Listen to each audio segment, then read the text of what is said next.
We are back again. Another interview. Second one today. Because you know what? We got a show tomorrow. IRL Alpha, first music-focused one. So, of course, Mariana, you've been to IRL Alpha a bunch, and you're always dropping music takes. So, super excited you're going to be on tomorrow. I'm excited. I'm excited for the show tomorrow. Excited for this little in-depth interview that we have going on.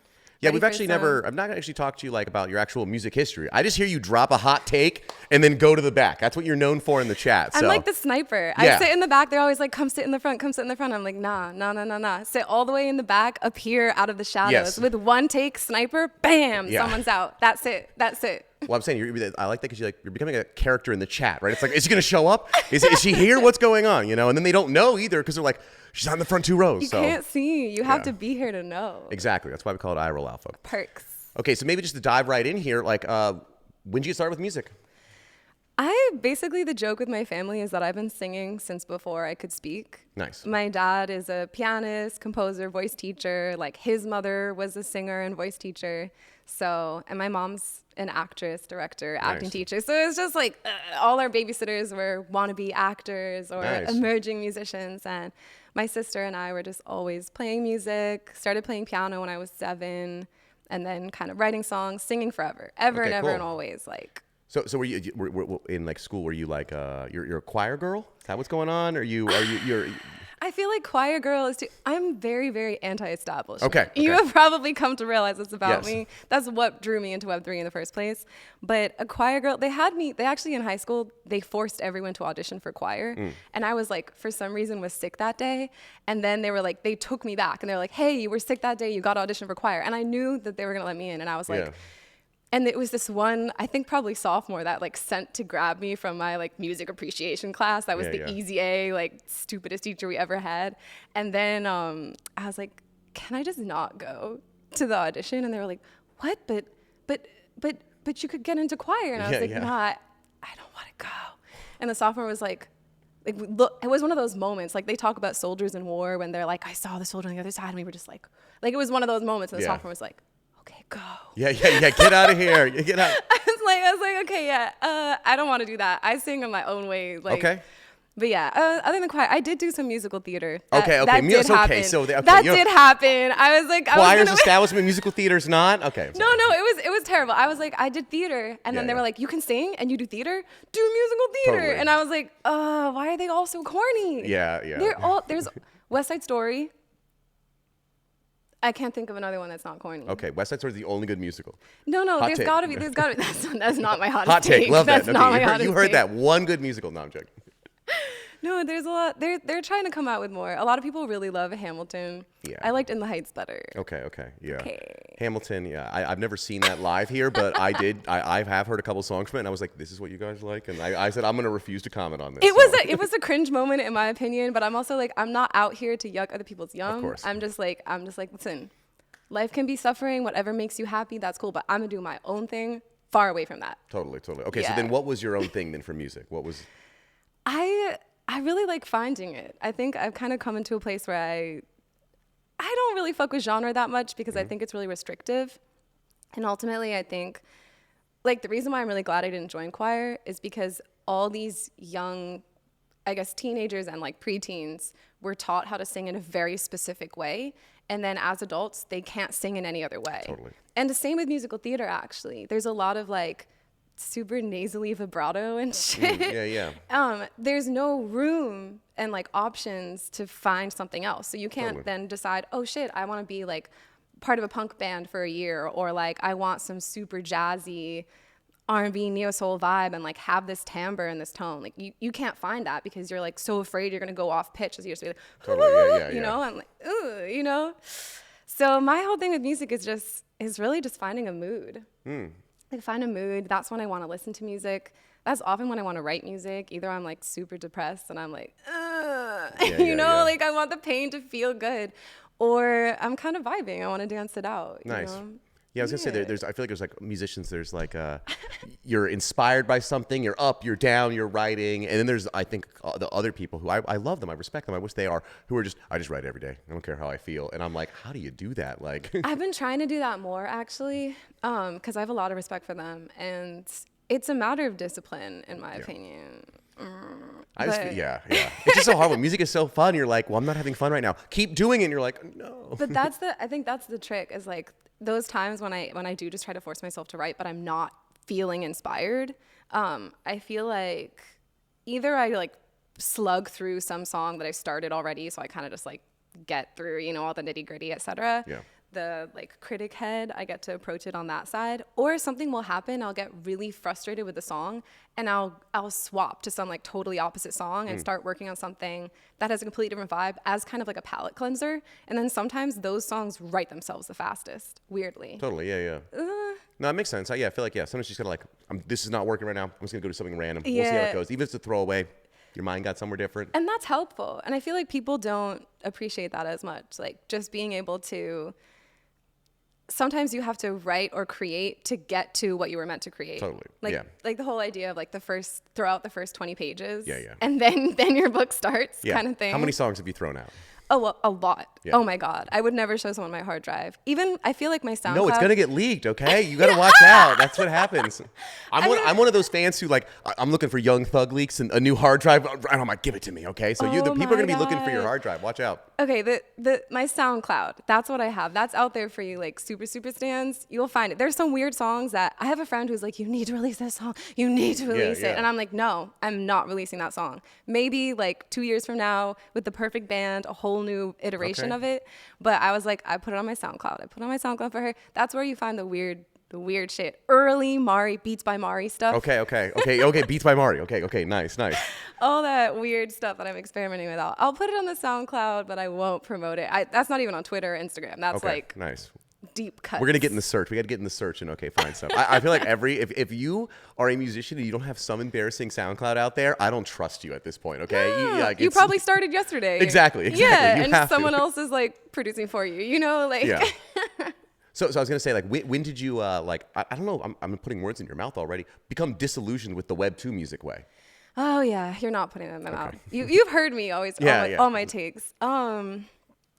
I think I have a unique perspective actually, because both my parents are experimental artists in their own way, and they teach at Tisch. So there's all of their students are trying to make a living as artists, whether they're musicians, actors, etc. And I kind of understood that there's two paths in arts in our current paradigm. There's being inspired by art, creating art, just creating in general, and then there's having a financially sustainable life. Sure. So most people divide them into two sections, and they're like, okay, either I'm bartending, or I'm teaching after school, like I was doing in New York, or whatever it is. You find your day job, and then you make your music. You're like, this is my band. We meet this many times We're gonna a week. blow up, I swear. And then all that fun stuff. I was just kind of watching that happen, and I was like, okay. I want to make sure that my music is protected. You know, that is why I'm out here on this earth, to just express myself in a way that is unique to me, and then hopefully inspire others to do the same. And then we get a beautiful collage of actual individuals, you know, rather than conforming bots. Well, see, it's funny. You were saying that there's the two paths. I thought there's a third path here. What's the third path? That's called playing the game. It goes, I'm going to be a musician, but I'm going to try and play the game. What are the sounds? What are hot? Make those. What do the videos look like? Make those. What are the TikToks that are working? Make those. And I feel like a lot of people, when they tell you to be successful, they say, just play the game. That's what I see. That's what I see as like, if your day job is music, then either you're just on the music business side of it, etc., or you're playing the game. You're like, okay, this sound was hot like 6 months ago, so what would be the next hot sound now?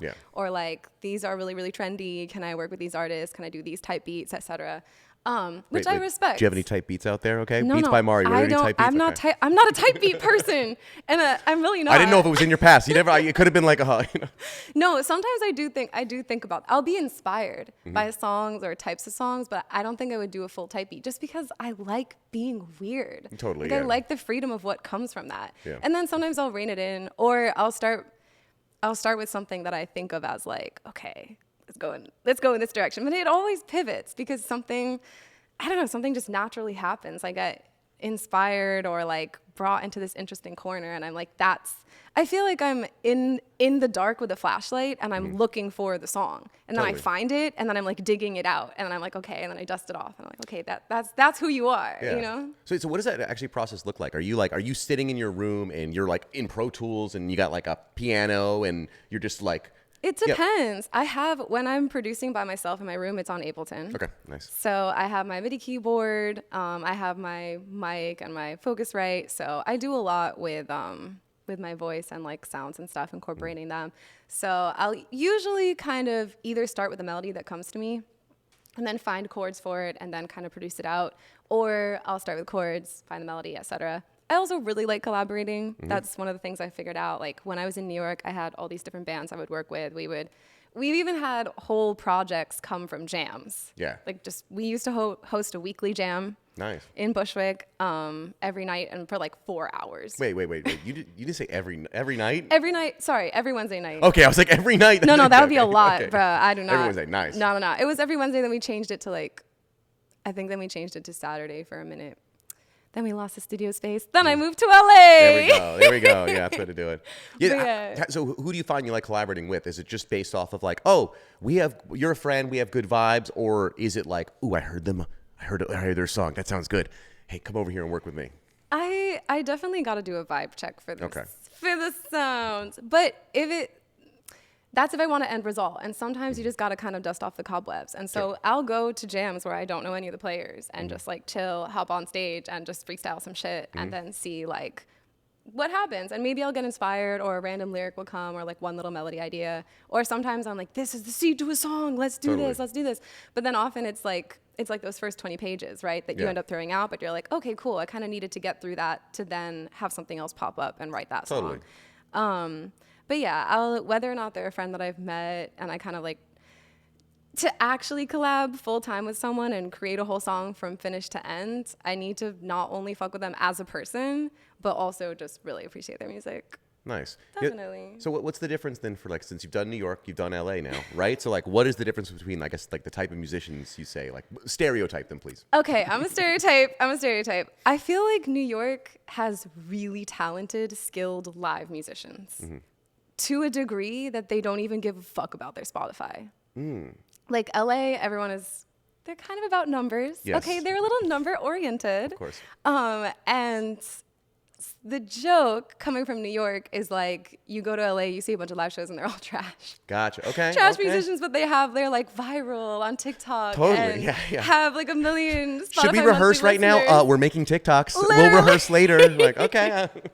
They'll be like that. But then the problem with, I think, the other side, reason why I left New York and came to LA is because they're so focused on just finding that sound and being really, really skilled in that moment that there's not really an upward trajectory after that. Like you can have a whole band circuit, you can figure it out, you can build tours, but like you will never be able to pop on a grander scale because you don't understand the marketing side of it, that you need to have a brand, you need to have an image. People do look at numbers in the game, yes, right? They do.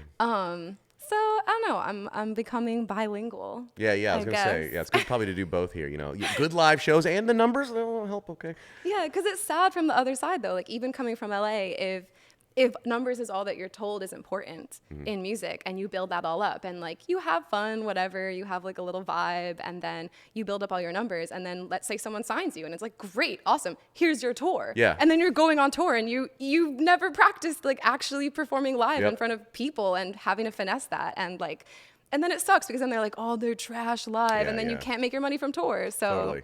It's funny. I saw that happen with so many rappers where they were just in their bedroom rapping, and then they had a hit, they get signed, and they're on their first tour, and they're like, this is my first time on stage.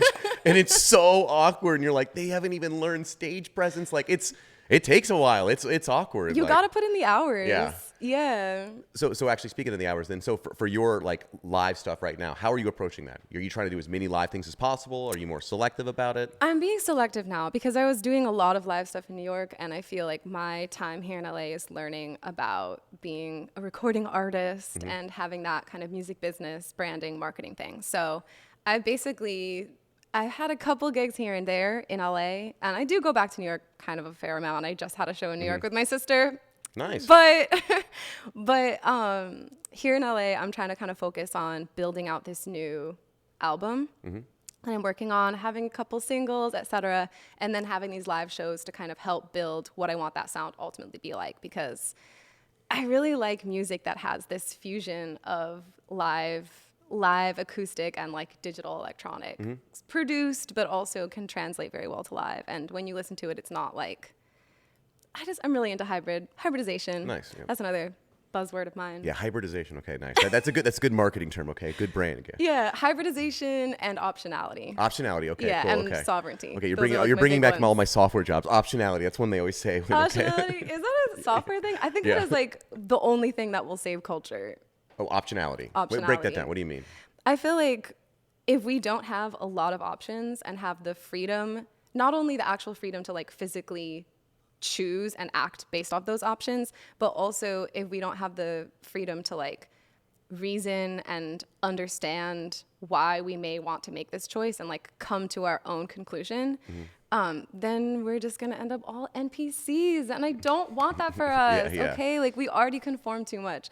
So I feel like if we have all the options, then it's great. You know, everyone can choose what makes, like, listen, you can love Hamilton, and I love that for you. Respectfully, I'm gonna stay over here, right? Because I can also love my own shit. That's my big thing. I'll fight for freedom of options for everybody, Totally. even if I vehemently disagree. Yeah. No, I agree with that too. You know, well, anyone who listens to my music, they'll get very, meaning the music I like noise. I always tell people, like, literal noise, and people are like, "Are you joking?" I go, "No." Have you gone to noise shows, like where they have dials and the knobs and the chords and stuff? Oh yeah, they're so cool. Oh yeah, I've been to a couple shows. DC had a big noise scene. Really? And I really experimental. And I went to a couple shows where I thought I almost saw someone about to die. It was so violent. I watched a guy fall backwards off of a stage, like smashing a guitar into an orchestra pit, and we were like, he's done. Like, it is like, I like the live, like the chaos. Yeah, there's a couple artists I like who, you know, they break glass live and the glass is actually shattering into the audience, and it's like, it is. That's really It's half cool. performance art. No, see, you're saying that. If you bring someone else there, they literally are like, you're a crazy person. No, I went, like, the studio that we had, the jams in Bushwick, it shared a backyard with Chance Picos, which is a venue, like a Bushwick venue. And they used to have a lot of, like, hip hop acts, but then recently they were kind of leaning more punk. And so I would always, like, I would take a break, smoke break, whatever, and then, like, go sneak in the back because they always let us do that. And we'd buy drinks from them, and if we had... It was a vibe, like, but so I would go sneak in the back and kind of see who's playing, catch like 10 minutes of it, and then go back and continue our jamming or whatever. And one time I went in, it was packed, like the most packed I've ever seen it. I was like squeezing in through the back door, and I was like, the fuck? Like, why is it so packed? It was, I kid you not, people throwing cassette tapes. They were just throwing cassette tapes on the ground of the stage. There was no other instruments. That sounds great. They had mics, and they were throwing cassette tapes. Sick. And it was the most crowded I've ever seen it. I was like, what is this? That sounds so good. I want to know what the artist was. Oh, man. I'll have to go back and find it. I definitely have video. Okay. Oh, really? Okay, sick. Yeah. If you show me the video, I might be able to identify. You don't know. Actually, I remember when I was, just speaking of just random noise, I'm going to make you talk about noise now. We're at it, yeah. I remember going to New York, and it's a pilgrimage when I'm like in the DC area to like go record store shopping and see some bands and whatnot. And one of the most excited things I was going to go, and I think it's definitely shut down now, but there's a record label called Hospital Records, and it's an all noise record label. And they had a store in the bottom basement of a reggae store. Upstairs, all reggae. Downstairs, all noise. And it was amazing. Like, how are these two living together? It's the exact opposite. It was beautiful. I was like, New York's wild. Because everybody that walks in that store smokes weed. Oh, yeah, that too. That's true. That's why. True. Yeah, that is true. Exactly. Yeah. I remember being like, okay, New York is what people say. This is a made-up fantasy thing, so. That's beautiful. I wish I could have been there to see that. Yeah, we're going to open a new one here in LA. Okay? I'm so ready for this. Also fusion, so it makes me happy. Yeah, exactly. Fusions, exactly. Makes me happy. Nice. So I was going to say, what actually made you then go, like, New York, you know, it's this vibrant scene, you're playing live. So what made you just that venue shut down and you moved to LA, or any other reasons? No. That was a joke. It shut down, we stopped the jam. So I had already kind of been hopping back and forth to LA for a little bit, and I just knew I wanted to learn some things about that LA had to offer. I was like, okay, it's time for me to learn a little bit about numbers. Yeah. And just kind of marketing and branding in general. Also, like, I feel like you're kind of saying, like, we'll play the game, etc. Like, I love breaking rules, but I had a jazz teacher tell me once in college who was like, you have to learn the rules before you break course, them, of okay? course. Because I would, because my ear is good, so he'd be like, okay, learn these songs, etc. And I'd be like, and then I just finesse it and sing it. And he's like, I know you didn't actually read that and learn the exact part, and you were just finessing it with your ear. He's like, you need to learn the exact melody before you can break it and make your own. I was like, okay, it's a matter of respect. Yeah. Well, no, I think actually it's funny because I definitely, I've heard the same thing a lot, and I definitely believe in it. But I think people always think, they go, well, what if I already know what I want to do? And you go, no.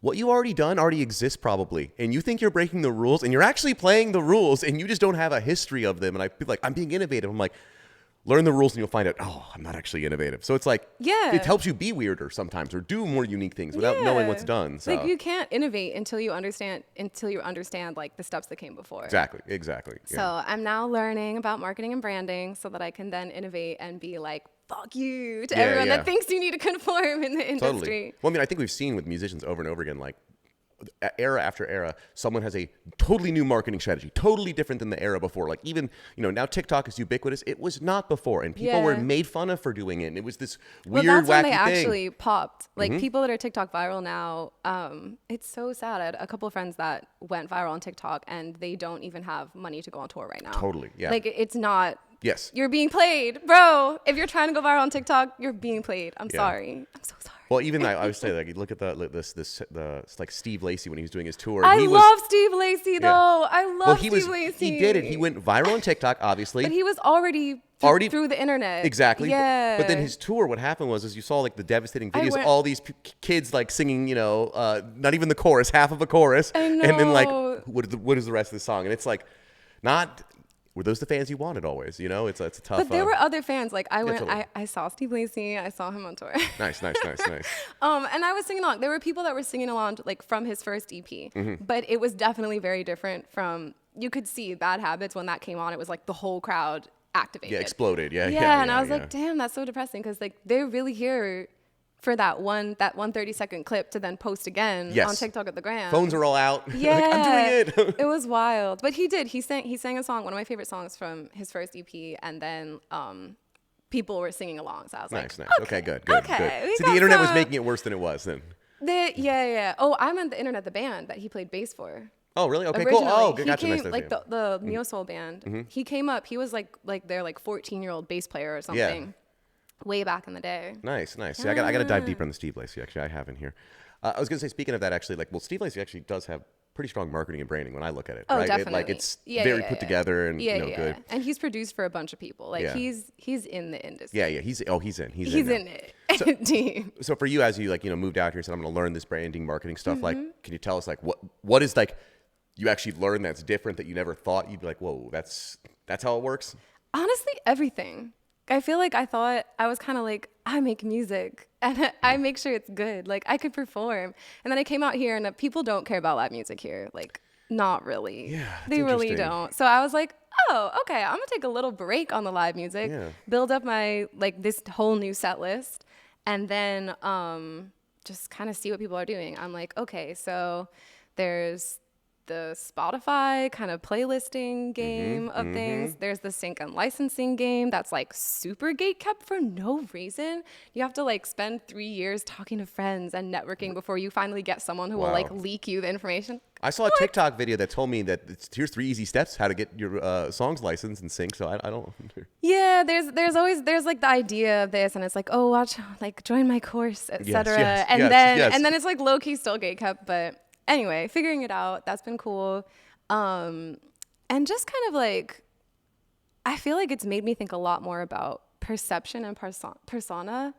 I've already thought a lot about identity probably because I'm mixed race, so I have an idea of liminality that some people aren't born with. But I've just thought a lot about that recently, thinking about branding, because people have this idea. And maybe this is radical. I'm not sure yet. We'll see. Check back in 5 years. But people have this idea that you kind of need to dumb down your package in order to make it a brand, make it very, very palatable, and basically one-dimensional in order to be able to take off. And I'm like, well, that's how we end up with really shitty music and television that's formulaic, that it's all the same thing. You could give me a title on Netflix if it's a Netflix original, and I could tell you the plot of it without even having seen the trailer. that's so depressing. Like, we're out here living lives like just half stimulated, but 100% of the time. Yeah. Totally. Yeah, I don't know. That it just like feels wrong to me. So I'm kind of thinking a lot about persona and identity and brand, and like, is there some way to kind of subvert that idea that you have to like dumb everything down? And could we have, and again, like, it's important as an artist to have a boundary between your public self and your private self. Yes. So persona, still curating that as something that's important, but like not having to make it like, hi, I'm Mari Bobari. Like, this is my, no, you're supposed and that's my catchphrase.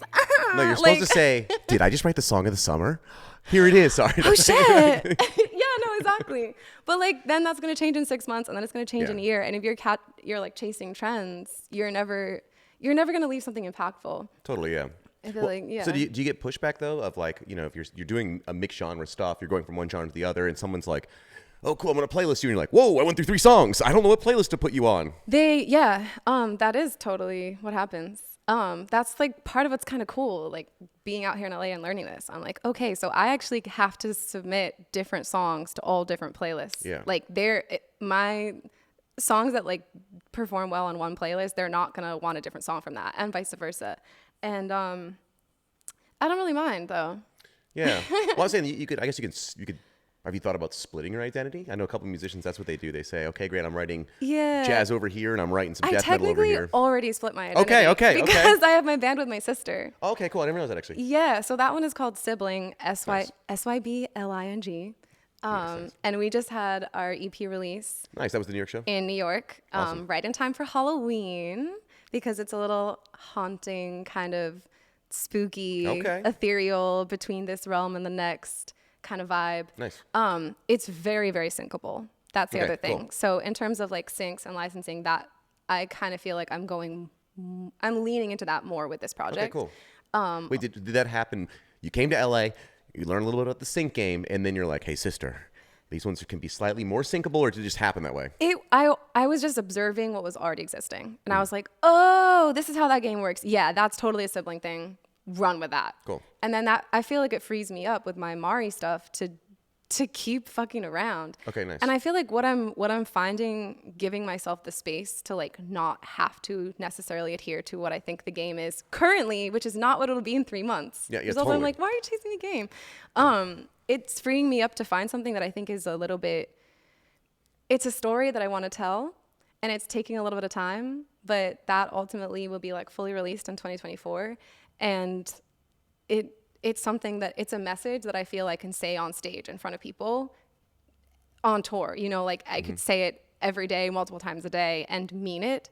And if someone really likes a song and they sing along, like that's something that, it's a mantra that I feel like they can believe in, I can believe in. It's like waking people up in some way, you know? So you haven't unveiled what this is though, this message. I have to wait. It's ultimately about identity, the industry, especially entertainment industry, persona, and kind of social media in a sense. Like, it's just trying to be a human under this 2023, 2024, like, socialization. Yeah. Yeah. Yeah, come on, we're in Web3. I'm buying and selling my friends. It's kind of wacky, okay? I need some help on some commentary on these things. Yeah. I think, and I also, like, I'm not here to judge people on that too. And I get it. And like everyone, we live in capitalism, so you've got to make a bag. I just think it's like, if I'm just seeing how far I can go being truly independent, and that means independent in thought as well. Totally. So like, that's my solo stuff, is that. With Sibling, like, there's a way that it can fit in. It's still a little bit alt, right? It's like haunting, you know, 2 sisters singing, like, where's the third spirit? You know, there's an alternative side to it, but it is very syncable. Like, I see it, you know, being like a theme song for American Horror Story or something like that. Like, it can fit. Well, I'm saying we're also having like a horror revival these days. It feels not just horror. It's like Wednesday Addams show and American Horror Story, and there's 1,000 murder podcasts. There's my God, Halloween was like a week long this year. Yeah, I was exactly. like, okay, I got to do Halloween in New York and in LA. Oh wow, nice. Yeah, Halloween in New York, it's oh boy, it's like here. I feel like there's just too much driving, and it's like there, it feels. It's legit. Crazy. It's legit. Yeah. like I was realizing, so people obviously dress up for Halloween weekends in LA, etc. But the actual day of Halloween, like it was just a normal Tuesday, except for kids. Yeah, I was like, oh right, it's still this is actual Halloween. Yeah. Whereas in New York, like my friends were sending me photos and stuff.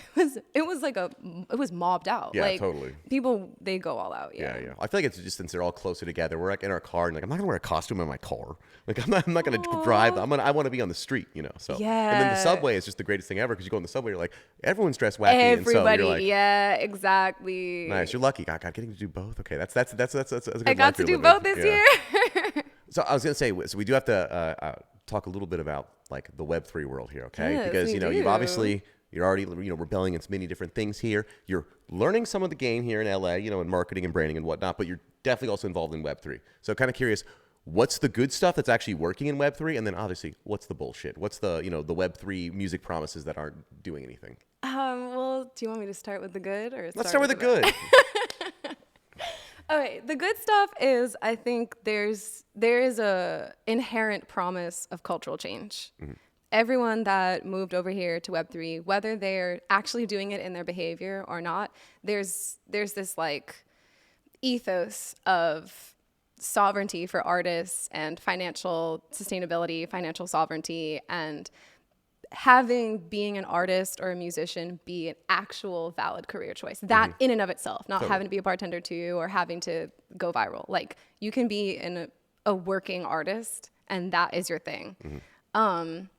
I think also interesting to kind of like think about people who are emerging artists or seen as emerging artists, super independent artists, actually gaining like a following. Gaining people that are like, hey, I'm your day one fans.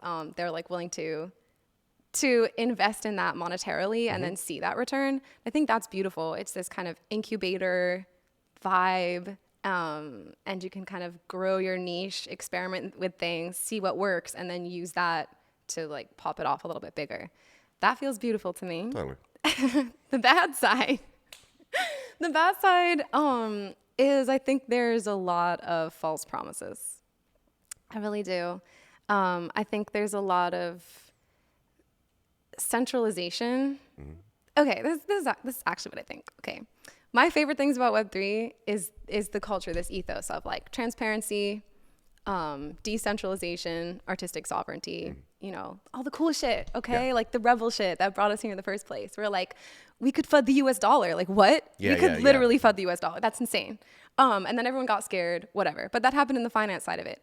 I feel like in arts and music, that was also kind of happening. Like we could FUD Spotify. Yep. But now there's this level, at least that I'm seeing in music, in Web3, of kind of just like following along the same culture that we had in Web 2. Yeah. Like a lot of centralization around one or two platforms in music and not a lot of transparency. So like I like to speak my mind.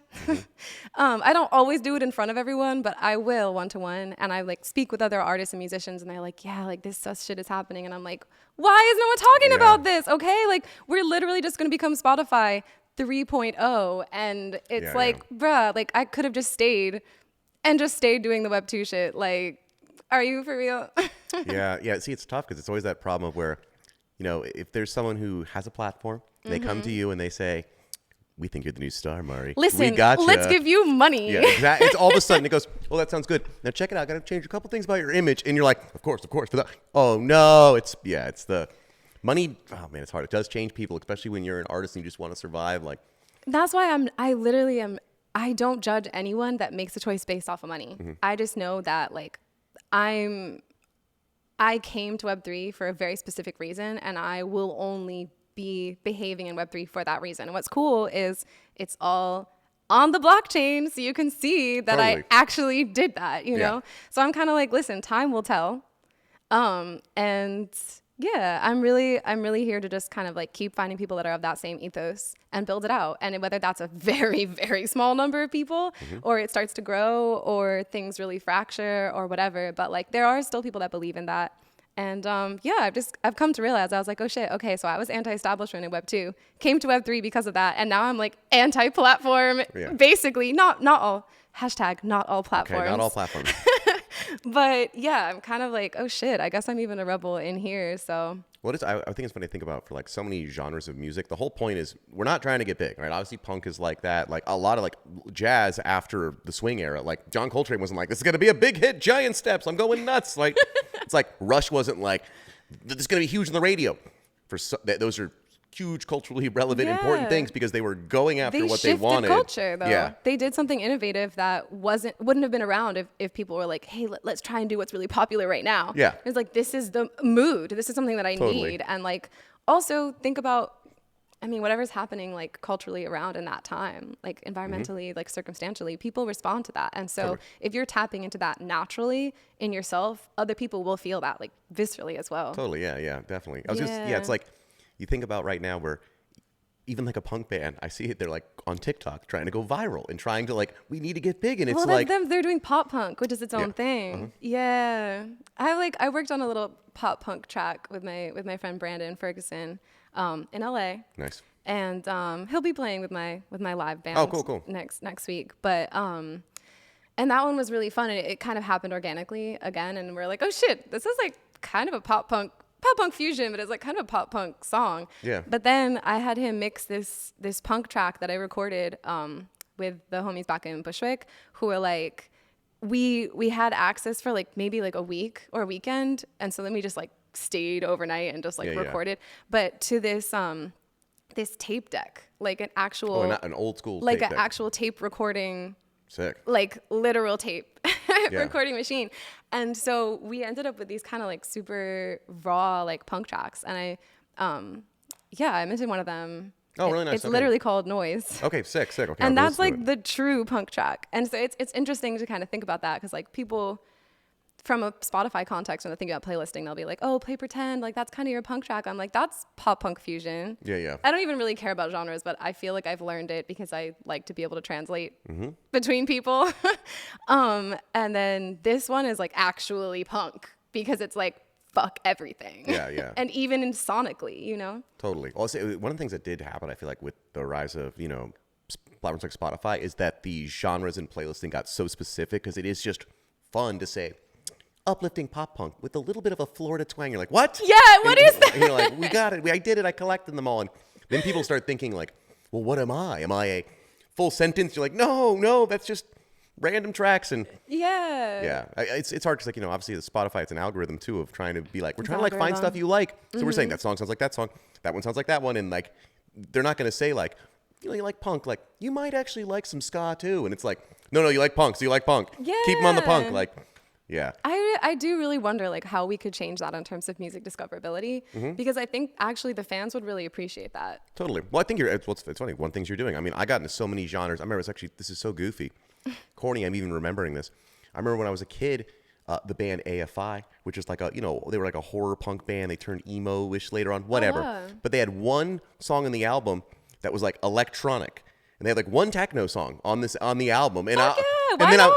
Well, I never listened to anything, and I was like, oh, I like that song. And then someone's like, yeah, it's like kind of like industrial. I was like, what's industrial? And then boom, I'm into industrial. And now you have a whole new genre that you can love, and all new artists. And it was one artist that just like had a fun experiment, was like, no, the song actually still slaps. Exactly. Kept it on their album, and now you get to thank them for that. Bingo. Yeah, exactly. It's like I guess that's the way you get people to spread genres. If you have to, they already like you as an artist. Here's something new from me. Some artists do move through genres throughout the years, I just, right now, we always look at them as like, oh, Neil Young can play a bunch of different genres, but that's Neil Young. We can't do that. We need to get big first. Or, it's like. Yeah, but like, that's also I think people misunderstand that as well. Like, you can't wait to get big to experiment. Yes. Because then you're boxed in. Totally. And that's my whole thing with conformity as well. Like, we're all just giving away our freedoms, not only in music, like, that's my big gripe with life right now. Yeah. But we're giving away our freedoms, and at least specifically in music, if you wait to do anything until you get big, you will have a whole bunch of people, team around you, just telling you exactly how to move. Totally. Yeah. No. Once you have a hit for one genre, if that next song doesn't sound that way, the TikTok fans, they are mad. I thought we were going to get more of a, Yeah, and then the label, whoever signed you, and then they drop you after 2 years, and then like your song plummets because they invested all these like shady backroom deals into it. Yeah. It's really depressing to watch. It is, yeah. Damn, like I was so proud of you, and now wait, what? Like you're back to square one? Yeah. Like even behind me, like I don't understand. Totally. Yeah. Yeah. Okay, so let's end on something more positive then, okay? So for you specifically, what's all the stuff that you're like that's coming out next? If someone's like, cool, I want to dive deeper. I do want to see you live. I want to listen to your music. I want to hear the different genres. Where do we go? What do we do? I have some really exciting news to share, which is on Thursday, November 9th, I'll be performing with my live band in LA. Oh, awesome. Great. On the Sick. East Side. Great. And cool. it is, luckily, you don't have to choose between tuning into IRL Alpha and seeing my show. Oh, even better. Nice. Great. Awesome. So yeah, basically, I put together a bill, some incredible artists, including Morris the Friend and Jordan Webb. Also check them out. We'll be playing a whole bill together, ending with myself. So that way there is time to come from IRL Alpha, slide in at like 10:15, etc. Probably more like 10:30 if I'm being honest, but just tell your friends 10:15 so they come on time. Yeah. And then see this live set. And it is a lot of the album that I'm working on. Great. And we'll be performing it live. Some songs never heard before. Some songs only Web3 friends that were able to buy the Doppelganger Evolving album. They've heard these songs before. Cool. And then, yeah, some oldie but goodies, having some guests come on stage. It's my LA live band that I'm really, really hyped about. And it's all this. And you're going to break the stigma of not good LA live shows. You were rehearsing today, you even said, I right? was So, okay, you're going to break right the stigma, okay? You're from New York. Okay. No, for real. Like, and even the other artists that I picked to be on this bill with me, they're really legit, and awesome. They perform live. Like I've had a live show with one of them before, and gone to the other one's live shows a bunch. And we're working on some music together. So I definitely curated it, so it will work for people that have bi-coastal energy. But yeah, check it out. Perfect. You know, you can find me on all of the socials. Jerry, you want to pull up Spotify too? Thank you. And Spotify. And we'll set up a caravan after IRL Alpha. Okay. Let's go! For the East Side. So show ends and say throw them in the van and then send them across here. It's gonna be fun. Beautiful. So just to end here, then we'll actually play one of your tracks here. You want to talk a little bit about? It's Push Me. Too Far. Yeah, this one is a song that I produced myself and then went to Segnon, who is an amazing producer and rapper as well. He'll be a secret featured guest that will come on stage during November 9th. And he basically kind of remixed / co-produced this track with me. The amazing Clark Sims plays bass on it. And yeah, this was actually one of my first music NFTs, just straight music NFTs that I ended up minting before it ended up going on Spotify. And it kind of grew out of both this moment where I was like dealing with some interpersonal things and just kind of being like, hey, I have really hard boundaries at this point in my life, and if you cross them, then you're dead to me. Yeah. The title makes good sense there, okay? But then also it's kind of about the industry, and it was like my song to myself to just promise that I wasn't gonna cave because for any reason. Yeah. So yeah, there's beautiful. So what we're gonna do now is we're gonna go away. We're gonna keep the song playing here, and then tomorrow, Thursday, Mari's gonna be on IRL Alpha. Tune in. It's bunch gonna more be really musicians. Fun. Oh, and we're gonna have some arguments there too. It's gonna be a really, really fun show. Okay? I feel like will it's gonna not get spicy. hold back. Yes. Beautiful. Jerry.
Bullshit.